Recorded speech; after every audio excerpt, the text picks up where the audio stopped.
मोल concept का एक topic जो आपको बहुत ही परेशान करता है, दैट इज लिमिटिंग रिएजेंट। इससे रिलेटेड क्वेश्चंस एग्जाम में हमेशा पूछे जाते हैं, बट न्यूमेरिकल्स को सॉल्व करने में आप लोगों को डर लगता है, राइट? तो हम इस टॉपिक को, लिमिटिंग रिएजेंट को, कुछ ही मिनट्स के अंदर रिवाइज करेंगे। Okay, so let us start with limiting reagent. Limiting reagent क्या होता है? Suppose A plus B gives C, which means reactant combined together and form product. A and B क्या है बेटा? रिएक्टेंट, एंड C क्या है? Product. तो reactant combine हो रहे हैं और प्रोडक्ट का फॉर्मेशन कर रहे हैं, राइट? अब इसमें से हमें बताना है कि लिमिटिंग रिएजेंट क्या है और प्रोडक्ट कितना बनेगा। तो कैसे समझेंगे बेटा इसको? आप एक बार इमेजिन कीजिए कि आपके पास एक कार की बॉडी है, राइट? आपने कार की बॉडी इमेजिन कर ली। देन सेकेंड इज, हमारे पास इस कार की बॉडी के साथ में क्या है? टायर्स है, टायर्स, कार के टायर्स, राइट? नाउ अब एक कार के फॉर्मेशन के लिए एक कार की बॉडी की रिक्वायरमेंट है प्लस 4 टायर्स की रिक्वायरमेंट है, right? 1 car body and 4 tyres की रिक्वायरमेंट है। आपको 100 कार की बॉडी गिवन है, 100 कार की बॉडी गिवन है एंड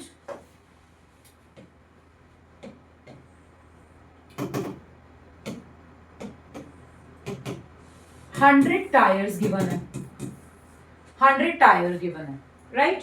अब आपसे क्वेश्चन करते हैं कि बताइए कितनी कार आप बना सकते हैं बाय यूजिंग दिस। तो एक कार की बॉडी से एक कार बनती है, बट एक कार की बॉडी में 4 टायर्स की रिक्वायरमेंट है, विच मीन्स हमें 4 टाइम्स टायर्स की रिक्वायरमेंट है। तो यहाँ पर तो टायर्स सेम है, same car body same tyres. अब क्या होगा? विच मीन्स हमें जो कार्स मिलेंगी वो कितनी मिलेंगी?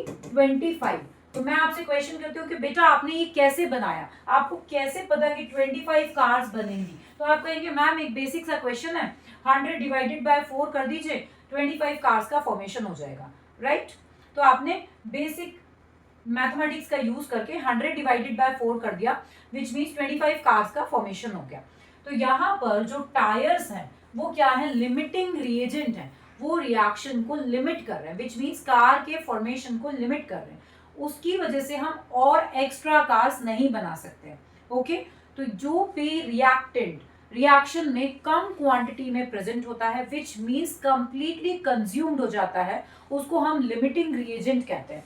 हम यहाँ पर एक और एग्जाम्पल लेते हैं। जैसे सपोज आपको सैंडविच बनाने हैं, मैम बस आप पिज्जा सैंडविचेस लेते हैं, आपको सैंडविचेस बनाने, ठीक है? तो आप इमेजिन कीजिए कि आपके पास ब्रेड है, क्या चाहिए आपको? ब्रेड रिक्वायर्ड है। तो आपने यहाँ पर ब्रेड ले ली, कितनी ब्रेड्स हैं? For 1 sandwich you require 2 breads, right? अब आपको एक चीज स्लाइस चाहिए, हम हर सैंडविच में एक स्लाइस डालेंगे, एक चीज क्यूब डालेंगे, ओके?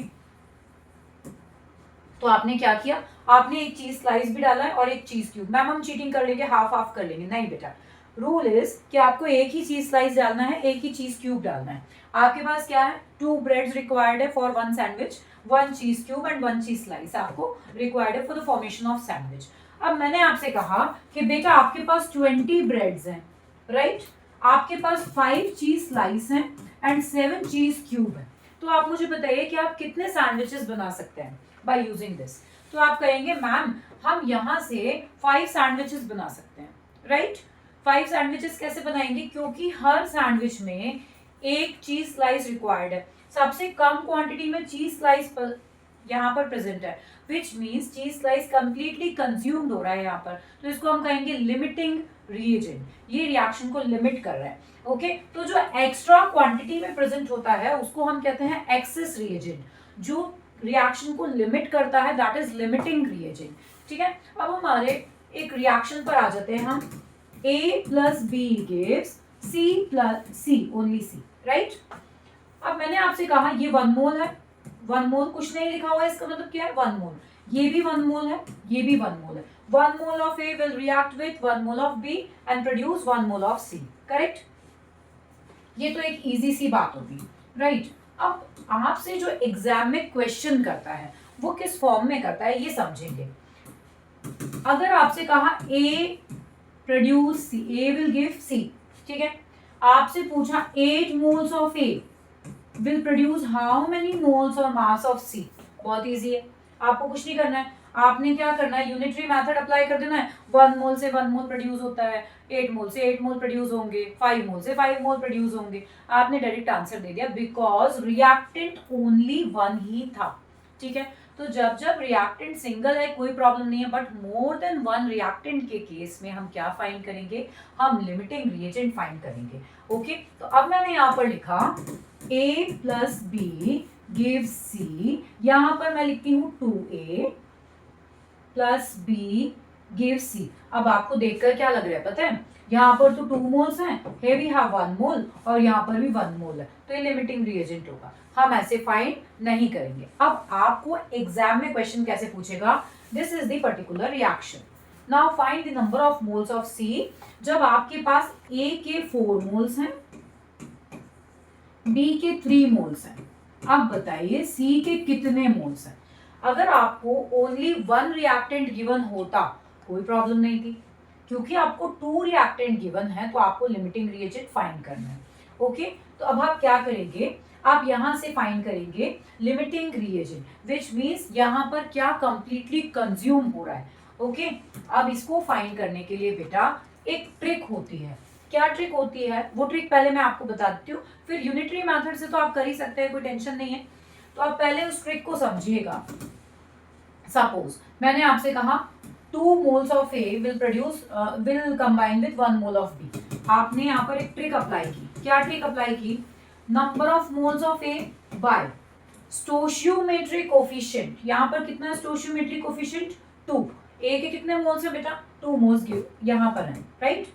अब आपको इसके लिए कैसे फाइंड करोगे, number of moles of B by stoichiometric coefficient. आपने ये कर लिया, ठीक है। जो गिवन मोल्स है, we are talking about given moles, right, ये ट्रिक है। तो आपने लिख दिए गिवन मोल्स, तो यहाँ पर 4 मोल्स हैं divided by 2, here we have 3 moles divided by 1. Now what is the answer here, 2 mole, here 3, which means अब इसमें से जो भी कम वैल्यू है उसको हम कहेंगे लिमिटिंग रिएजेंट। आपने क्या किया, गिवन मोल्स डिवाइडेड बाय जो भी नंबर ऑफ मोल्स गिवन थे divided by stoichiometry coefficient. Stoichiometry यहाँ पर क्या है 2, यहाँ पर स्टोशियोमेट्री कोफिशिएंट क्या है 1। अब इसमें से जिसकी वैल्यू कम है वो लिमिटिंग रिएजेंट होगा। तो यहाँ पर किसकी वैल्यू कम है बेटा, यहाँ पर वैल्यू आई है 2 एंड दिस वन इज 3। तो कम वैल्यू किस चीज की है बेटा, A की। तो आप क्या कहेंगे 2A plus B give C में से जो A है ये क्या है बेटा, ये लिमिटिंग रिएजेंट है, लिमिटिंग रिएजेंट।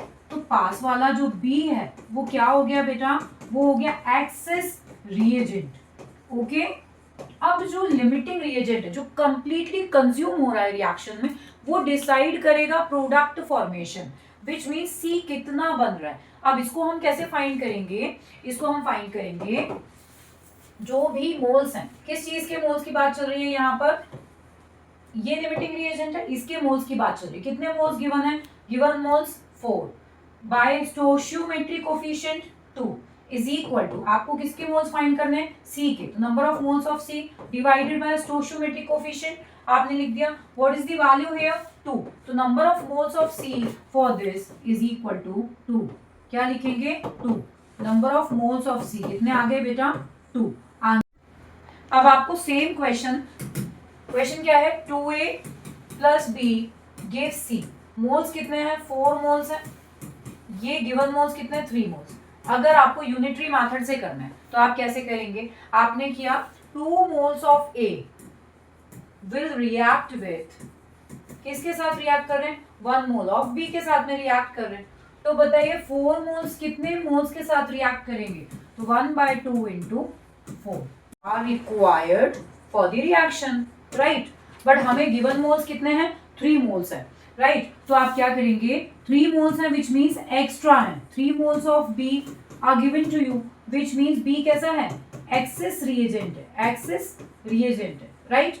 अब आप क्या करेंगे, यूनिटरी मेथड फिर से अप्लाई करेंगे। A लिमिटिंग रिएजेंट है तो आप क्या लिखेंगे, 2 moles of A will produce 1 mole of C। तो 4 मोल्स कितने प्रोड्यूस करेंगे, 1/2 into 4 which means 2 moles of C will produce during the reaction.